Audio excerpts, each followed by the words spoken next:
Assalamualaikum warahmatullahi wabarakatuh. Saya Muhammad Fajar Agustin, BP 19010118. Baiklah, saya akan menjelaskan pembelajaran akuntansi keuangan menengah pada hari ini. Pertama, jelaskan definisi saldo laba. Saldo laba adalah akumulasi laba yang diperoleh perusahaan yang tidak didistribusikan kepada pemegang saham sebagai dividen dan tetap diinvestasikan dalam perusahaan tersebut. Restriksi itu melakukan pembatasan atau saldo laba. Pertama ada restriksi hukum, restriksi kontraktual, dan restriksi sukarela. Selanjutnya adalah jelaskan definisi dividen.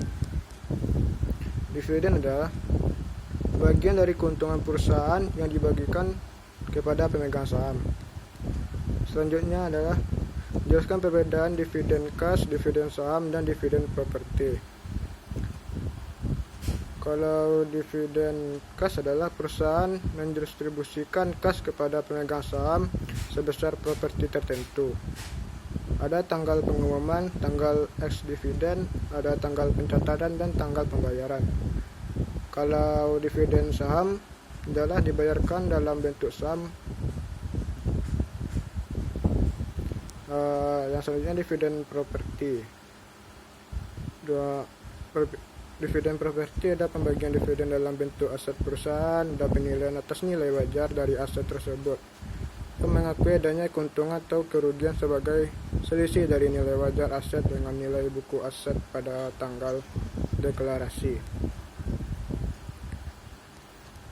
Selanjutnya adalah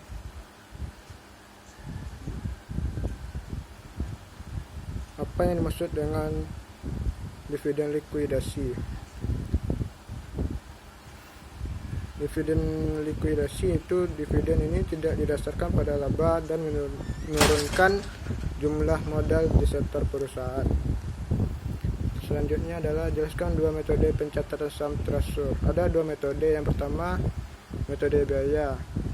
Contohnya pengeluaran saham biasa sebanyak 1 juta lembar dengan nilai nominal Rp500 pada harga pasar sebesar Rp5.000.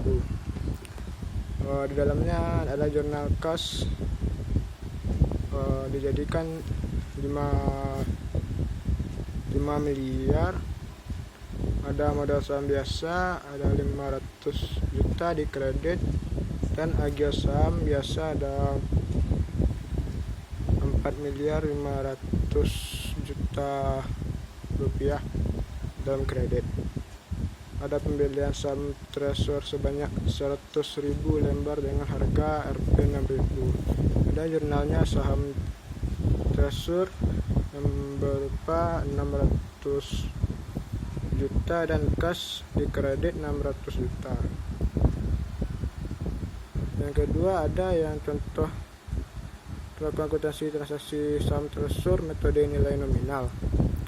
Ada pengeluaran saham biasa sebanyak 1 juta lembar dengan nilai nominal Rp500 pada harga pasar sebesar Rp5.000. Ada jurnalnya kas yang berada di debit 5 miliar dan modal saham biasa yang dari kredit 500 juta dan agio saham biasa di dalam kredit 4.500.000.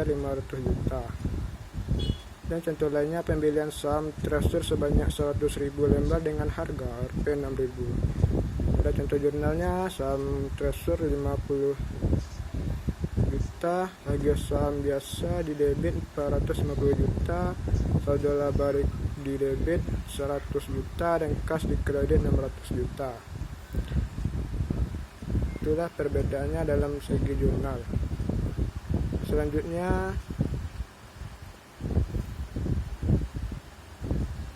apa yang dimaksud dengan pemecahan saham atau stock split? Pemecahan saham adalah peningkatan jumlah saham beredar dengan mengurangi nilai nominal saham. Di sisi akuntansinya tidak ada pencatatan jurnal, hanya pengungkapan disclosure. Baiklah, itu yang dapat saya sampaikan. Kalau ada yang salah, mohon maafkan. Assalamualaikum warahmatullahi wabarakatuh.